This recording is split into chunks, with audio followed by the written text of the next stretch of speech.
महादेव गौरक्षण संस्थांमध्ये आपण या ठिकाणी आहोत।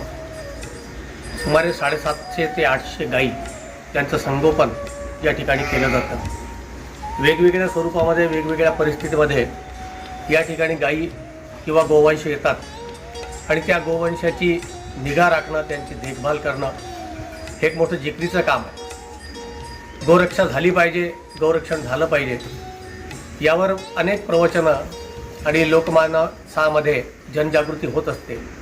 पण प्रत्यक्षात हे काम करताना कशा स्वरूपाच्या समस्यांना तोंड द्यावं लागतं आणि त्यानंतर मिळणारा जो आनंद आहे तो मनस्वी आनंद या गौरक्षण संस्थांचे जे संस्थापक आहे, जे प्रत्यक्षपणे या ठिकाणी दररोज या गायींची निगा राखतात, सेवा करतात आणि खरोखर त्यांना जो आनंद मिळतो तो वेगळाच आहे। शब्दामध्ये तो आपण व्यक्त करू शकत नाहीत। तरी पण अनेक ठिकाणी असं असते की अवैधपणे जे गोवंश आहेत त्या गोवंशाची वाहतूक करताना अनेक जण या ठिकाणी ते गोवंश या ठिकाणी पोहोचतात आणि विविध माध्यमातून खरं तर ते आजारी अशक्त असे गोवंश असतात आणि त्या गोवंशांना सुद्धा या ठिकाणी आपल्या या गौरक्षणमध्ये सामावून घेण्याचं काम या ठिकाणी केलं जातं। या संबंधीची माहिती देण्यासाठी या ठिकाणचे व्यवस्थापक श्री रवी ठाकूर सर या ठिकाणी आपल्यासमोर उपस्थित आहेत। आपण त्यांच्याशीच जाणून घेऊया की आपण या गोरक्षण संबंधी या आमच्या दर्शकांना थोडी माहिती द्या। श्री महादेव गोरक्षण संस्थान नांदुरा श्री संत जंगली महाराजांनी सुरू केलेल्या या गोरक्षणाची जी परंपरा आहे खूप जुनी आहे। श्री संत जंगली महाराजांनी त्यांच्या कार्यकालात नांदुरा येथे गोरक्षण सुरू केलं होतं, पण काही कालांतरानंतर त्यांच्या नंतर काही कालावधीसाठी हे गोरक्षण बंद झालं होतं। साधारण 25 वर्षापूर्वी श्री महादेव गोरक्षणची स्थापना झालेली आहे आणि हे नव्यानं रजिस्ट्रेशन झालेले आहे। या आमच्या संस्थेचे अध्यक्ष स्वर्गीय श्री पंडितरावजी एकड़े आमचे नाना, आम्ही त्यांना प्रेमानं नाना म्हणायचो, आमचे असे नाना, त्यांच्या अध्यक्षतेखाली या श्री महादेव गोरक्षण संस्थांच्या या गोरक्षणला आमसरी येथे सुरुवात झाली आणि पाहता पाहता 850 गोवंश आज इथं आनंदानं बागडत आहेत आणि त्यांच्या सेवेची जी संधी आहे ती आम्हाला प्राप्त झालेली आहे आणि आम्ही जिकरीनं या गोवंशाचं रक्षण करण्याचा प्रयत्न करत आहोत। पंडितरावजी एकड़े नाना आमचे यांनी त्यांच्या मार्गदर्शनाखाली त्यांनी आम्हाला इथं तयार केलेलं आहे। आज ते नाही आहेत, पण त्यांच्या नावानं, त्यांच्या कार्यानं हे गोरक्षण आज सुरू आहे। आज या संस्थेचे अध्यक्ष, त्यांचे उपरोक्ष आजचे विद्यमान आमदार राजूभाऊ एकड़े हे या संस्थेचे अध्यक्ष आहेत आणि त्यांच्या मार्गदर्शनाखाली या गोरक्षणाचं कार्य आता सतत सुरू आहे। बरेच वेळा अवैधरित्या जे गोवंशाचं कत्तलीसाठी वाहतूक केली जाते तर असेही गोवंश इथं आणले जातात आणि साधारण आता 15 दिवसाआधी 56 गोवंशाचा ट्रक नागपूरकडे जात असताना हायवेनी पोलिसांच्या माध्यमातून पकडण्यात आला। जवळजवळ 56 गोवंश या ट्रकमध्ये कत्तलीसाठी निर्दयपणे, अमानुषपणे ठोसून त्या ट्रकमध्ये लादून असे भरून नेल्या जात होते, पण पोलिसांनी एक चांगली मोठी कारवाई केली आणि हा ट्रक ताब्यात घेऊन श्री महादेव गोरक्षण संस्थानला तो ट्रक आणण्यात आला आणि अक्षरशः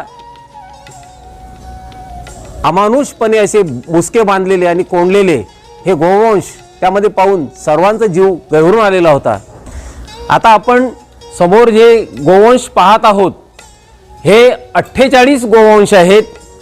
यापैकी 10 गोवंश हे ट्रकमधून काढत असतानाच गोदमरून त्यांचा प्राण गेलेला आहे पण ह्या 48 गोवंशांना आम्ही वाचवण्यात यशस्वी झालो आणि आज त्या आनंदानं इथं चारा खात आहेत, बागडत आहेत. तर हे जे गोवंश आहेत हे सर्व पोलीस स्टेशनच्या माध्यमातून पकडण्यात आलेलं आहे. त्यांचं संगोपन सध्या आमच्याकडे सुरू आहे.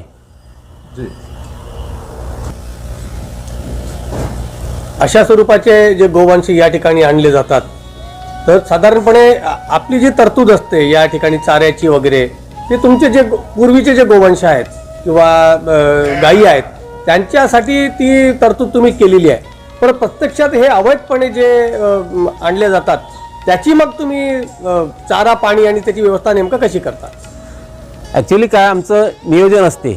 साधारण आमचे 800 गोवंश आहेत आणि त्यासाठी जो लागणारा जो वर्षभराचा जो एक चारा आहे तो आम्ही जमवण्याचा प्रयत्न करतो. पण तो पूर्णतः एका सीझनमध्ये आम्हाला मिळत नाही. आता सोयाबीनचा सीझन झालेला आहे, त्यामध्ये आम्ही काही ट्रॉल्या जवळजवळ 700-800 ट्रॉल्या आम्ही इथं जमा केलेल्या आहेत.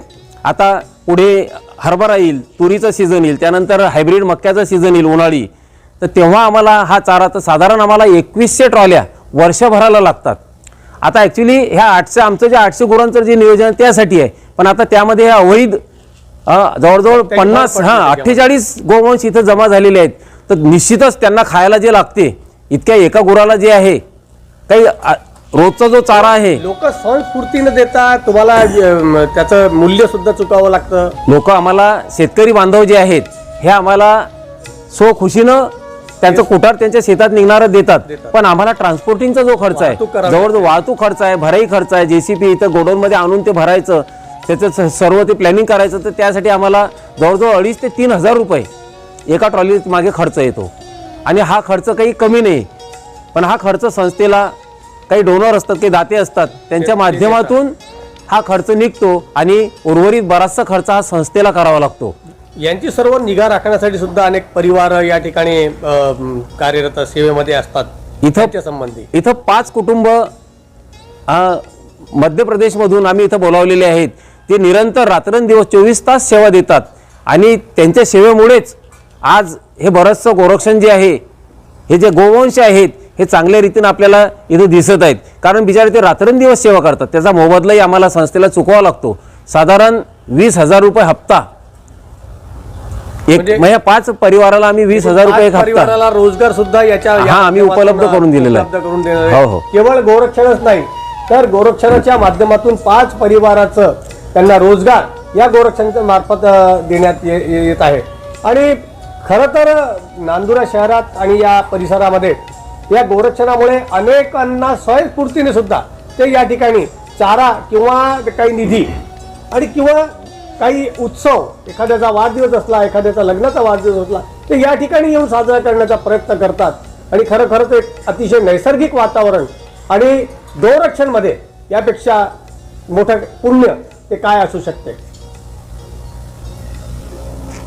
तो मागे जो निर्णय झाला, तुम्ही म्हटलं होतं की याची खावटीचा सुद्धा काहीतरी निर्णय झालेला आहे, त्या संबंधी थोडंसं हो आतापर्यंत काय अनेक वेळा असे अवैधरित्या जे गोवंश आहेत ते इथं आणले गेलेत, पण आतापर्यंत आम्हाला कुठल्याही माध्यमातून, पोलीस स्टेशनच्या माध्यमातून किंवा शासनाच्या माध्यमातून कुठेही कधीही आम्हाला त्यांच्या चाऱ्याच्या संदर्भात, त्यांच्या खाद्याच्या संदर्भात आम्हाला कुठेही सहकार्य मिळालेलं नाही. पण यावेळेस मात्र मी अट्टहास खूप धरून ठेवलेला होता. धंद्रे साहेब होते आणि त्यांचे जे बाकीचे जे सर्व कर्मचारी होते, पोलीस कर्मचारी, मी अट्टहास केलेला होता की बा आतापर्यंत तुम्ही जे आणलेलं आहे, पण आता इतक्या गुरांचं आम्ही पालन पोषण करू शकत नाही, कारण आमचं नियोजन आहे आणि हे 48 गुरांना त्यांचं पोट भरणं हे शक्य नाही आहे. तर तुम्ही आम्हाला मदत करा आणि जे कायद्यानं, जे नियमानं जे बसेल ती आम्हाला खावटी त्यांना मिळत असेल तर ते मिळवून देण्याचा प्रयत्न करा. धंद्रे साहेबांनी ते प्रयत्न केले. कोर्टामध्ये ती केस दाखल केली खावटीची आणि हे पहिल्यांदाच आम्हाला खावटी इथल्या नांदुऱ्यातील विद्यमान न्यायालयानं पहिल्यांदाच ही खावटी मंजूर केलेली आहे. पण किती केली ते अजून आम्हाला कळलेलं नाही आहे. कारण तसं नियमाप्रमाणे गाई किंवा गोवंशाला साधारण 300 रुपये प्रति कॅटल किंवा प्रत्येक गोवंश अशी ही खावटी शासनानं निश्चित केलेली आहे. पण ते आता यांच्याकडून आम्हाला किती मिळते हे अजून काही कळलेलं नाही. तर ही होती श्री महादेव गौरक्षण संस्थांची संपूर्ण माहिती.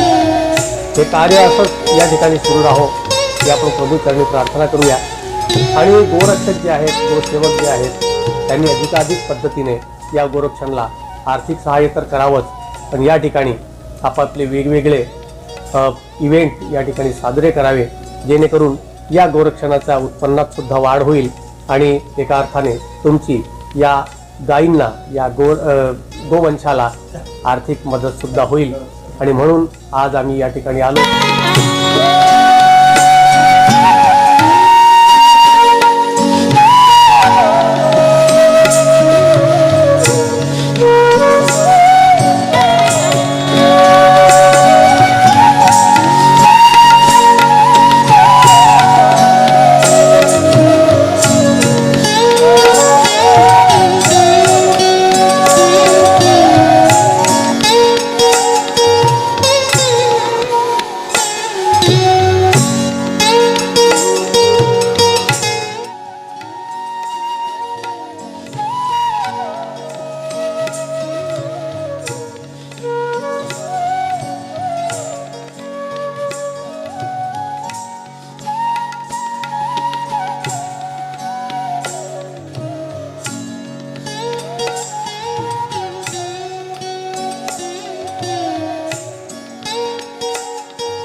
या गायींसाठी चाऱ्याची आणि पाण्याची सुद्धा व्यवस्था करावी लागते.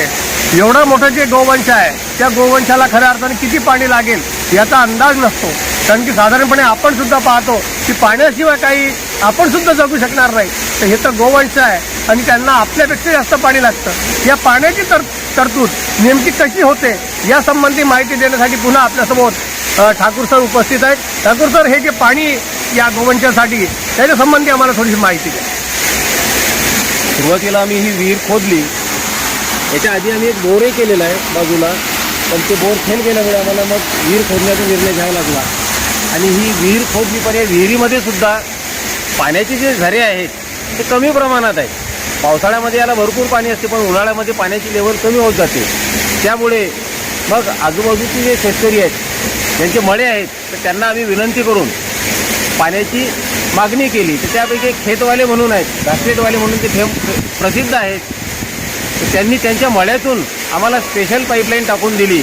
आणि आज जे आता आपल्या समोर ही धार विहिरीमध्ये पडत आहे, विहिरीमध्ये जे पाण्याचं स्टोरेज होत आहे, तर हे ज्या खेतवाले त्यांच्या शेतातून हे पाणी येत आहे. अशाच प्रकारचं एक पाईप आम्ही हायवेला सैनिक धाबा आहे त्याच्या मागच्या बाजूला पौरजिऱ्याला एक पौरजिऱ्याचं जे धरण आहे त्या धरणामधून साधारण 8 किलोमीटरवरून एक पाईपलाईन आम्ही केलेली आहे. आणि त्या धरणामधून सुद्धा आम्हाला पाण्याची व्यवस्था तरतूद आम्ही केलेली आहे. मागच्या वर्षी हे पाणी बंद होतं, हायवेचे जे काम सुरू होते त्यामुळे आमची पाईपलाईन डॅमेज झालेली होती. तर श्री प्रभाकर पाटील हे लांजूरचे, सध्या ते हैदराबादला आहेत आणि त्याचा फार मोठा बिझनेस आहे. तर त्यांनी एक जाहिरात गोरक्षणची पाहिली आणि त्या जाहिरातीच्या माध्यमातून त्यांचा मला फोन आला की मला इथं मदत करायची आहे, मी तुम्हाला काय मदत करू शकतो चाऱ्यासाठी. ते प्रत्यक्ष इथं आले, त्यांना मी हे सर्व दाखवलं. तर त्यांनी सांगितलं की मी पाण्यासाठी 1,51,000 रुपयाची तरतूद करू शकतो. आणि त्यांनी त्याला खर्च जवळजवळ 2 लाख रुपये आला, पण त्यांनी तो खर्च केला. आणि आम्ही 8 किलोमीटरवरून ती पाईपलाईन पुन्हा जोडत सुरू केली. आणि आज ते पाणी इथं सुरू आहे. आणि या पाण्याच्या माध्यमातून गुरांच्या पाण्याची तहान तर आम्ही भागवतोच, त्या व्यतिरिक्त आम्हाला हिरवा चारासुद्धा आम्ही तयार करण्यासाठी या पाण्याचा उपयोग करून घेतो. आतापर्यंत ही जी माहिती आपल्या सर्वांना दिली, खऱ्या अर्थानं ते रवींद्र ठाकूर सर यांचा परिचय आपल्या सर्वांना असेलच. पण एक कला शिक्षक म्हणून सुद्धा त्यांची अशी वेगळी एक ओळख संपूर्ण नांदुरा शहरात आणि परिसरात सुद्धा आहे. एक अत्यंत मनमिळावू स्वभावाचा शिक्षक कोठारी शाळेमधून सेवानिवृत्त झाले आणि आपलं जीवनाचं ध्येय त्यांनी फक्त गोरक्षण आणि गोवंशाचं रक्षण म्हणून हे व्रत स्वीकारलं आहे. एक चांगले शिक्षक, कला शिक्षक, त्यांच्या अनेक कलाकृती या अनेक ठिकाणी या प्रदर्शनीमध्ये ठेवल्या जातात आणि त्याचं खऱ्या अर्थानं कौतुक केलं जातं. आणि आज आपल्यामध्ये ते आहेत. त्यांनी या ठिकाणी या गोरक्षण संस्थांमध्ये एक भव्य असं शिवलिंग आपण पाहतोय. हे शिवलिंग लवकरच त्याची निर्मिती होणार आहे आणि त्याच साईजचा नंदी, त्या नंदीची ही जागा प्रस्तावित आहे. त्या ठिकाणी तेवढ्याच आकाराचा नंदीसुद्धा या ठिकाणी स्थापित होणार आहे. आणि खऱ्या अर्थानं या गोरक्षण संस्थानला महादेवाचं श्री महादेव गोरक्षण संस्थान म्हणून ज्याची ओळख आहे, म्हणून एक मोठं महाकाय शिवलिंग आणि या शिवलिंगासमोर तेवढाच मोठा नंदी, या नंदीची सुद्धा आणि या शिवलिंगाची सुद्धा दर्शन करण्यासाठी या ठिकाणी भाविकांची रांग लागणार आहे. आणि त्या माध्यमातून या गोरक्षण संस्थानला भरपूर आर्थिक मदत तर होणारच आहे, पण एक प्रेक्षणीय स्थळ, एक धार्मिक स्थळ म्हणून सुद्धा हे ठिकाण यापुढे गिणलं जाणार आहे. धन्यवाद.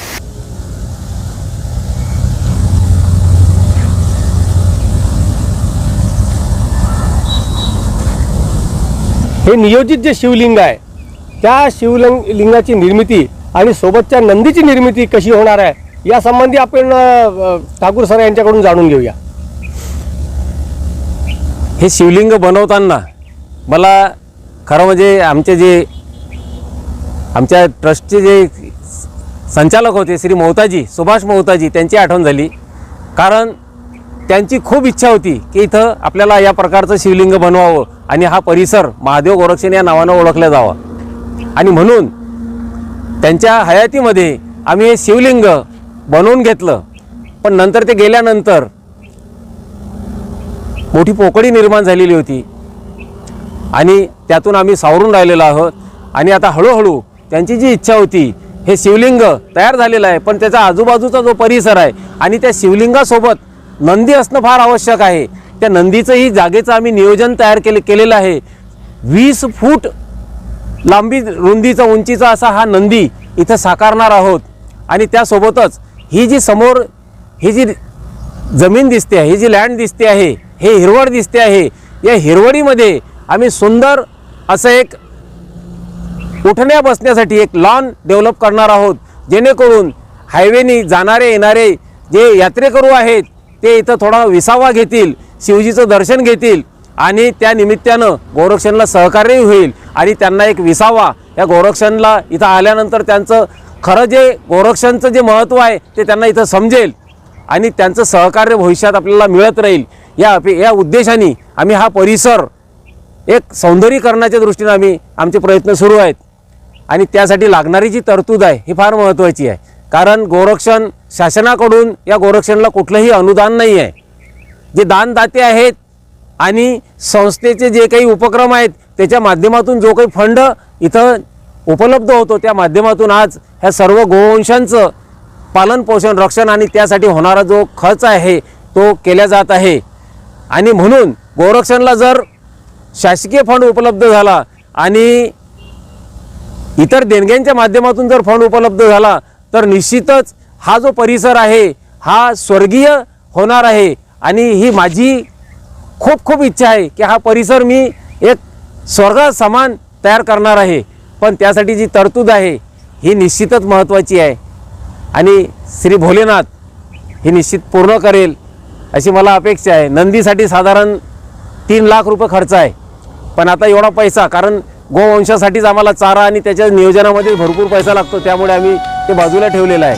पण होऊ शकते कोणी एखादा दाता त्याच्या मनात जर ही संकल्पना आली तर त्याच्या सहकार्यातून ते होऊनही जाईल. आणि निश्चितच मी अशी अपेक्षा करतो की असे कोणी जर दाते असले तर त्यांनी असं सहकार्य करावं. आपल्या मनोमन पूर्ण होईल ही ईश्वरचरणी प्रार्थना करू. या राष्ट्रीय महामार्गाच्या लागूनच असलेला हा परिसर निश्चितपणे येणाऱ्या काळामध्ये एक प्रेक्षणीय, एक दर्शनीय, एक आध्यात्मिक स्थळ हे सुद्धा या ठिकाणी निर्माण होईल. आणि खूप चांगली संकल्पना या ठिकाणी ठाकूर सरांनी आपल्यासमोर दिलेली आहे की या ठिकाणी एक चांगलं छोटंसं उद्यान आणि त्या उद्यानासमोर ही शिवलिंग आणि मोठा नंदी त्यासमोर राहणार आहे. आणि निश्चितपणे एक आध्यात्मिक स्थळ म्हणून यापुढे आपण या ठिकाणी येऊ शकाल. पण आपल्या सर्वांची सहकार्याची अपेक्षा या ठिकाणी व्यक्त करण्यात येत आहे. आपल्या सर्वांचं खूप खूप धन्यवाद.